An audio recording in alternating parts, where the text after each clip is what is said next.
Hello, I hope you are well. It's International Men's Day season, and this episode is particularly for men and the women who love them. So I'm inviting you to call on all your male friends, boss, spouse, colleagues, brother, whoever they are, and tell them to come over to StephREDD's channel. If you haven't yet subscribed, this is an invitation to do so. So go ahead and just click the link, and I'll see you shortly.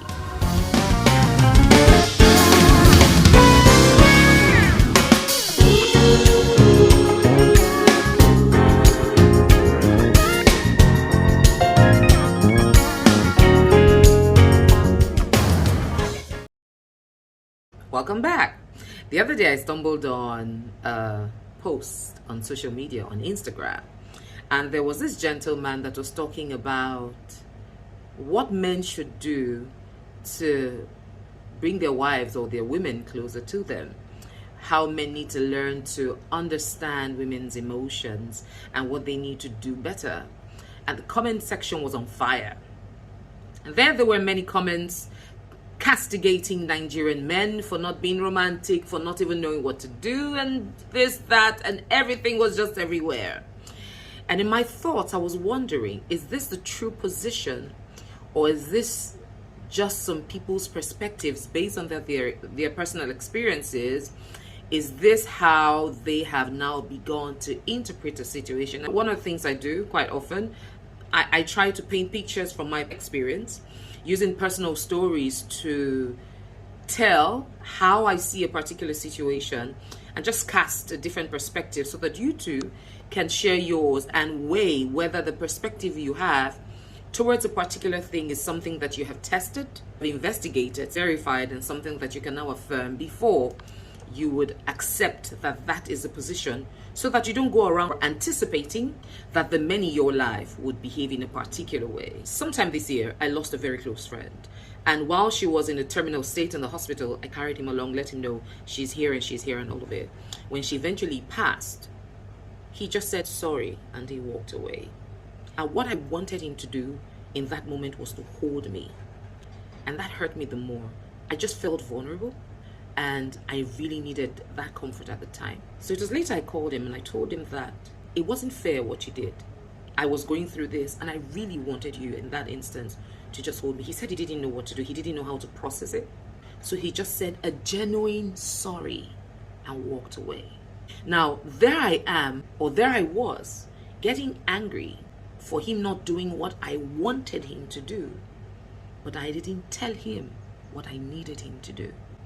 And it's similar to how many of us treat the men in our lives, and generally the perspective we have towards men. We expect them to know what to do or to do a particular thing in a way that we want them to do it, but we don't tell them, or we are not patient enough to teach them just in case they don't know how to do it, because we assume that being spiritual beings, they would know what to do, because we forget that we are in a society where men were not taught, or men are typically not taught to express emotion. The only emotion that men are pretty much allowed to express is the emotion of anger. And that is described as an emotion of bravery. He's been a man, yes, that's why he's shouting like that. But when he expresses the emotion of pain, probably he cries, is considered weak. He's being, are you a woman? Behave like a man. Be a man. The other day in the training, somebody asked, when we're talking about how to manage your emotions and manage your anger in a difficult situation, and the person said, what if the anger is justified? What if you have to show anger to justify a situation? And I was saying, from my perspective, that there's nothing wrong with expressing anger. It's an emotion. It should be expressed, not suppressed. It's the manner of expression that will determine good or bad. It's the way you go about communicating that anger that will determine whether it will go good, wrong, or whether it will go right. He said, after all, Jesus expressed anger. That was what this gentleman said. He said, after all, when Jesus was trying to drive some people from the marketplace, he was angry such that he destroyed blah, blah, blah, blah, blah. If Jesus could do it. So my question was, Jesus is one person that I recognize expressed different kinds of emotions in different situations. And there's a part of the Bible that said, Jesus wept. If it was okay when Jesus did it, how come when you experience deep pain, you can't why can't we allow the men in our lives as well to express their hurt and their pain with tears without us judging them, without us chastising them for expressing their feelings, which is normal and which is what makes them human.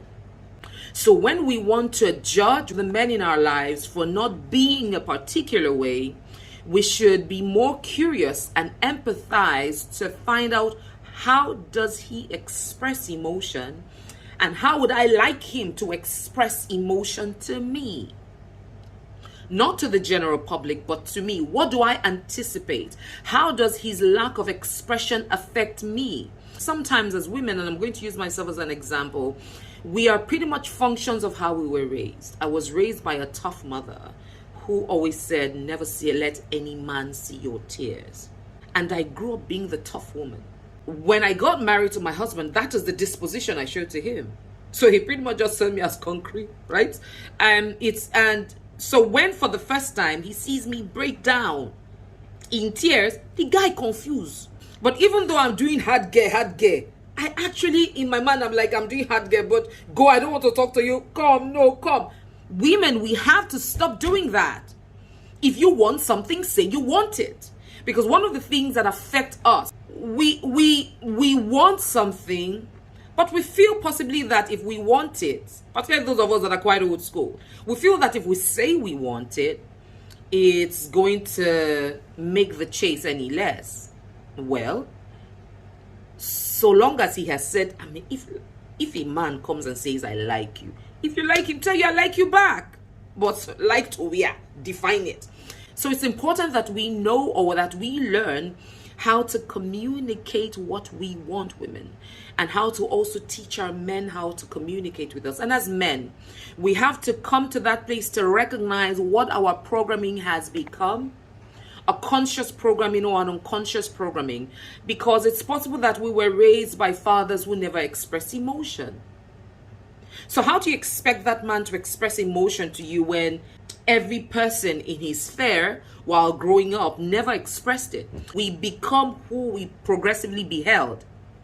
As children, as women, we turn out to be like the mothers that raised us, and somewhat tend to attract the kinds of fathers that raised us. Or as men, we tend to become the kind of fathers that raised us, and also attract the kind of women that we had as mothers. Except we intentionally choose ourselves and have come to a full awareness of who we are, who we have become, determine or define who we want to become, and then based on who we want to become, we choose in the present.